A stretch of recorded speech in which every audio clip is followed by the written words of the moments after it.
Hello and welcome to my YouTube channel. मैं संतोष कुमार आप सबका अपने YouTube channel RCP learning arena में स्वागत करता हूं। जैसा कि हमने बताया था कि मैं मॉडर्न हिस्ट्री के चैप्टर्स का पूरा एक डिटेल्स वीडियो लेके आऊँगा, जो वीडियोस प्रत्येक केवल लेंथ उसका 10 मिनट के मैक्सिमम 10 मिनट का होगा। इससे ज़्यादा का वीडियो नहीं होगा, मिनिमम 5 से 10 मिनट के बीच का होगा। एक वीडियो का लेंथ जो होगा 5 से 10 मिनट के बीच का होगा, इससे ज़्यादा का नहीं होगा। आप इसे एक यूज कर सकते हैं एग्ज़ाम के टाइम में एज ए रिविज़न वीडियो के लिए, ऐसे भी यूज कर सकते हैं। और दूसरी बात, जिनका सिलेबस जो कभी नहीं पढ़े हैं सिलेबस को, या फिर सिलेबस को आप लिखना भी चाहते हैं, तो आप इसके थ्रू लिख सकते हैं।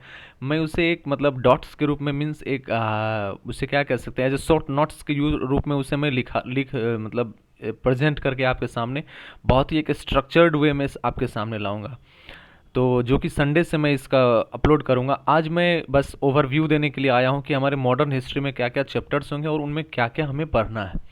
इस चीज़ का ओवरव्यू देने के लिए हम बस आज यहाँ पर आप लोगों के सामने ये वीडियोस को लेकर आए। तो उसी में हमारा चैप्टर्स में से ही आज सबसे पहले जो है एडवेंट ऑफ यूरोपियंस के विषय में, कि यूरोपियन का आगमन हमारे भारत में जो हुआ था वो कैसे कैसे, वो तो हम पढ़ेंगे। फिर यूरोपियंस के आगमन में सबसे पहले हम इसमें हम पढ़ेंगे पुर्तगाल के बारे में, कि वास्को डी गामा भारत आया था, तो पुर्तगाल के बारे में पढ़ेंगे। फिर डच, ब्रिटिश, फिर डेंस, ये सब जो आए थे, लास्ट में फ्रेंच आए थे। ठीक है, तो इन सारे टॉपिक्स के विषय में यहाँ पर पढ़ेंगे कि एडवेंट ऑफ यूरोपियंस में पुर्तगाल, डच, फ्रेंच, ब्रिटेन, डेंस, ये सब जो आए थे, इन सारे विषयों के बारे में हम पढ़ेंगे एडवेंट ऑफ यूरोपियंस में।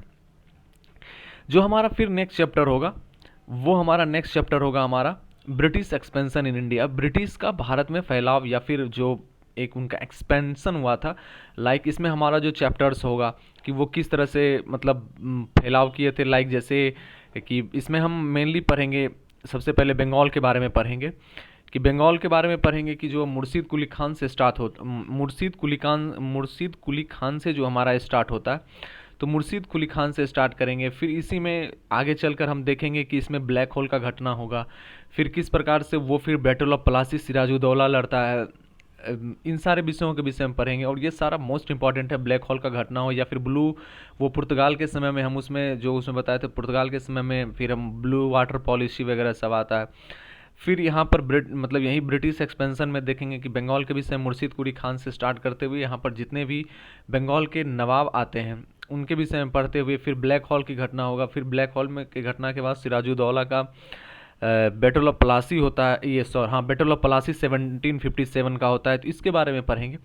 इसी में फिर हम आगे चल के पढ़ेंगे, इसी में हम फिर पढ़ेंगे कि ये तो बंगाल की चर्चा हो गई। बंगाल के बाद भी हम और भी होगा इसमें, मैसूर का होगा। मैसूर के बारे में पढ़ेंगे कि मैसूर किस प्रकार से 4 बैटल लड़ता है ब्रिटेन, ये उस समय की ईस्ट इंडिया कंपनी के खिलाफ में 4 बैटल्स लड़ता है मैसूर, जहाँ पर हैदर अली, टीपू सुल्तान, ये सब मिल के जो है चार बैटल ऑफ मैसूर लड़ते हैं। फिर इसके बाद हम पढ़ेंगे हैदराबाद के बारे में कि किस प्रकार से हैदराबाद का स्थापना हुआ था। फिर अवध के बारे में भी हम पढ़ेंगे, पंजाब होगा, सिंध होगा, इन सारे के विषय में हम पढ़ेंगे। और प्रत्येक 10 मिनट में एकदम शॉर्ट नोट्स और बहुत ही बेहतरीन आपको समझ में आएगा कि स्ट्रक्चर्ड वे में। तो ये हमारा रहा था ब्रिटिश एक्सपेंशन इंडिया, किस प्रकार से उन्होंने भारत में अपना पांव फैलाया था। इसके बाद आता है सोशल एंड कल्चरल अवेकनिंग। इसमें जो हम पढ़ेंगे, इसमें राजा राम मोहन राय के बारे में हम यहाँ पर पढ़ेंगे कि सती प्रथा को किस प्रकार से उन्होंने वीक किया था भारत में, किस तरह से लगभग उसे 28 के करीब में उन्होंने 1728, इसी तरह से 1828 या फिर उसी समय में किस प्रकार से सती प्रथा को एबोलिश करवाया था भारत में। तो इन सारे विषयों के बारे में पढ़ेंगे। फिर दयानंद सरस्वती के बारे में पढ़ेंगे। तो इन सारे विषयों के बारे में हम पूरी तरह से, जिस प्रकार से एसएससी टोटली एग्जैक्ट डेट पूछता है एग्जाम में, उस प्रकार से भी हम इस चीज़ पे फोकस ज़्यादा करेंगे, क्योंकि एसएससी डायरेक्ट किसी ना किसी प्रकार से डेट पूछ देता है। Suppose that battle of Plassey तो 1757 से नहीं होगा। अब इसका एग्जैक्ट डेट तक पहुँचेंगे कि मंथ क्या था, वहाँ तक पहुँचेंगे, क्योंकि एसएससी वहाँ तक पहुँच रहा है, तो हम भी वहाँ तक पहुँचेंगे इस वीडियोज़ के मामले से। तो यही पर होगा social and cultural awakening, Jyotiba Phule का फिर पढ़ेंगे हम। बहुत सारे जो एक स्ट्रक्चर्ड वे में हम उसे लेके आएंगे, तो आपको उसमें ज़्यादा बेहतर तरीके से पता चलेगा। तो हम बस यहाँ पर एक ओवरव्यू दे रहे हैं कि हाँ, ये सब चीज़ हम यहाँ पे पढ़ेंगे। फिर हमारा जो नेक्स्ट चैप्टर इसी में आता है वो हम फिर रिवोल्ट ऑफ 1857 1857 के विद्रोह के बारे में पढ़ेंगे। फेमस 1857 या फिर सिपोई सिपोई विद्रोह भी, इसे रिवोल्ट ऑफ सिपोई भी कहते हैं 1857, या फिर इसको बीडी सावरकर ने फर्स्ट इंडिपेंडेंस भी कहा था। Battle of first struggle of first independence या फिर बैटल ऑफ फर्स्ट इंडिपेंडेंस भी इन्होंने कहा था बीडी सावरकर ने 1857 का। 1857 का भारतीय का विद्रोह था जो कि आज़ादी के लिए किया गया था, पहला विद्रोह था ये, 1857 उन्होंने कहा था। तो इस चीज़ के बारे में पढ़ेंगे कि किस प्रकार से उस समय का लॉर्ड कैनिंग, जो कि मतलब वो सुअर और गाय के चर्बी वाले कारतूस का यूज करवाता है, और इस प्रकार से मंगल पांडे जो है विद्रोह कर देते हैं। तो मंगल पांडे के विषय में भी हम पढ़ेंगे, मंगल पांडे का देहांत कब हुआ था, इन चीज़ों के बारे में भी पढ़ेंगे, और कैसे कैसे करके मंगल पांडे ने क्या किया था वो सारा कुछ इसमें पढ़ेंगे। फिर इसी समय 1857 में क्या होता है कि क्राउन, ब्रिटिश क्राउन से सीधे ब्रिटिश क्राउन के EIC जो कि ईस्ट इंडिया कंपनी होता है, उससे भारत का सीधा ब्रिटिश क्राउन के पास पावर ट्रांसफ़र होता है, उन चीज़ों के बारे में पढ़ेंगे। तो ये 1857 है, डिटेल वीडियो पढ़ेंगे जब पढ़ाना स्टार्ट करेंगे तब। फिर आता है first page of Indian national movement. पहला पेज पढ़ेंगे कि किस प्रकार से INC का, इंडियन नेशनल कांग्रेस का ये होता है, जो कि उस समय का डफरिन रहता है, वायसराय रहता है भारत का। तो उस चीज़ के विषय में पढ़ेंगे कि किस प्रकार से जो है फर्स्ट फेज़ में जो है INC का स्थापना हुआ था। INC के स्थापना होने के बाद मॉडरेट्स लीडर किस प्रकार से, मतलब फिर कांग्रेस का बहुत सारा ये हुआ था, बैठक हुई थी कांग्रेस का, तो उस प्रकार से सारे बैठक के विषय में पढ़ेंगे इसमें। तो यही हम फर्स्ट फेज ऑफ इंडिपेंडेंस में पढ़ेंगे, नेशनल मूवमेंट के में पढ़ेंगे। फिर हमारा आता है second phase of Indian national movement. Second phase में हम पढ़ेंगे कि इस प्रकार से बंगाल का विभाजन लॉर्ड कर्जन के द्वारा 1905 में कर दिया गया था। स्वदेशी आंदोलन फिर हुआ था, किस प्रकार से एक्सट्रीमिस्ट फेज एक्चुअली मेनली इसको कहा जाता है। फिर इसी में पढ़ेंगे कि फाउंडेशन ऑफ मुस्लिम लीग का भी 1906 में किया गया था। फिर सूरत स्प्लिट 1907 हुआ था। फिर मॉर्ले मिंटो सुधार, ये सारे चीज़ों के विषय में हम बहुत ही विस्तार से पढ़ेंगे कि किस प्रकार से 1909 का मॉर्ले मिंटो सुधार, फिर 1919 का वो चेम्सफोर्ड का, ये सब इसमें लेके आएंगे, जहाँ पर हम 1919 तक इन चीज़ों के बारे में पढ़ेंगे। फिर होम रूल लीग, बहुत ही इंपॉर्टेंट, 1916 का होम रूल लीग के विषय में भी हम इसमें पढ़ेंगे। तो इस चीज़ के बारे में पढ़ेंगे। फिर इसके बाद आता है जहाँ पर थर्ड फेज आएंगे, हम third phase of Indian national movement के बारे में पढ़ेंगे कि थर्ड फेज में क्या सब हुआ था।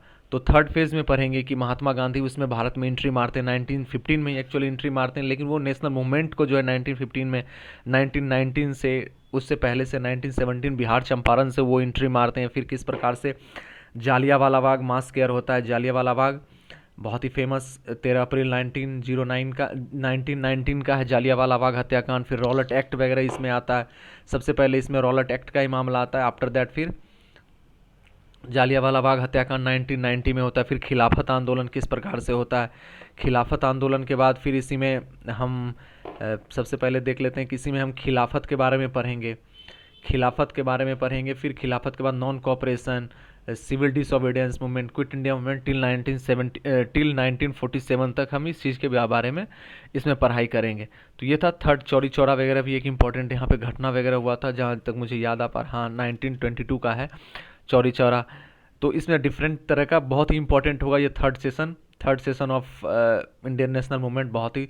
फिर यहाँ पर इंटीग्रेशन ऑफ प्रिंसली स्टेट होगा। इंटीग्रेशन ऑफ प्रिंसली स्टेट में हम पढ़ेंगे कि जब भारत आज़ाद हो गया 1947 में, तो इसके बाद बहुत सारे स्टेट्स जो क्या हो रहे थे, मतलब या तो खुद इंडिपेंडेंट स्टेट बना लेना चाह रहे थे, या फिर भारत से अलग होकर अपना एक राज्य ही बना लेना, अपना एक देश ही बना लेना चाह रहे थे, जिसमें कि हम पढ़ेंगे राजा हरि सिंह के बारे में पढ़ेंगे। फिर हम कश्मीर के विषय में पढ़ेंगे। फिर हैदराबाद के बारे में पढ़ेंगे कि हैदराबाद किस प्रकार से उस समय के निज़ाम के साथ इन चीज़ों को किया गया था। फिर उसी समय एक्चुअली लेट आया था, बट गोवा के विषय में पढ़ेंगे कि ऑपरेशन विजय के थ्रू जो है ये गोवा को एनेक्स किया गया था भारत के द्वारा, पुर्तगीज को बाहर करके। तो इन सारे विषयों के बारे में यहाँ पर प्रिंसली स्टेट को, मतलब एक्चुअली यहाँ पे किस प्रकार से वल्लभ भाई पटेल के कूटनीति के तहत भारत के डिफरेंट जो राज्य अलग हो अपने आपको भारत से मांग कर रहे थे, उसके बारे में पढ़ेंगे कि उन चीज़ों को कैसे भारत में जोड़ लिया उन्होंने। फिर development of education in during British rule की किस प्रकार से ब्रिटिश रूल के समय में जो है एजुकेशन का ये हुआ था, उसमें विभिन्न प्रकार का, बहुत प्रकार का उस समय आया था, बहुत सारे कमेटी का गठन किया गया था। जैसे एक एक दो कमेटी जहाँ तक मुझे रिकॉल कर पा रहा हूँ, चार्ल्स वुड का था, मतलब जिसमें वुड्स वगैरह का आता है, वुड्स के बारे में पढ़ेंगे। वुड्स डिस्पैच वगैरह जो आया था 1854 का था वुड्स डिस्पैच। फिर हम जहाँ पर पढ़ेंगे कि एक हार्टोग वगैरह था। ये सब कमेटी का नाम पूछ देता है कि ये क्या चीज़ से जुड़ा हुआ है, तो ये शिक्षा से जुड़ा हुआ है, एजुकेशन से जुड़ा हुआ है, इस प्रकार का क्वेश्चन एसएससी पूछता है। तो इस चीज़ के बारे में पढ़ेंगे हम इसमें। फिर हम इसके बाद पढ़ेंगे डेवलपमेंट ऑफ प्रेस, भारत में प्रेस का किस प्रकार से डेवलपमेंट हुआ था, जिसमें पढ़ेंगे कि मतलब लाइसेंसिंग रेगुलेशन वगैरह हुआ था, सेंसरशिप वगैरह हटाया गया था, तो इन चीज़ों के बारे में पढ़ेंगे। मतलब इन चीज़ों में भी पूछता है कि किस प्रकार से कब किसने कब मतलब एबॉलिश कर दिया था भारत में, कब क्या नियम लगा दिया था प्रेस के बारे में, तो इस चीज़ के बारे में हम यहाँ पे पढ़ेंगे। फिर फाइनली हमारा जो लास्ट चैप्टर आता है ऑल गवर्नर्स एंड वायसराय, जितना भी गवर्नर या फिर वायसराय आता है, हेस्टिंगस से शुरू करेंगे, और लास्ट जो माउंट बेटन था, लास्ट माउंट बेटन तक हम लोग इस चैप्टर में पढ़ाई करेंगे।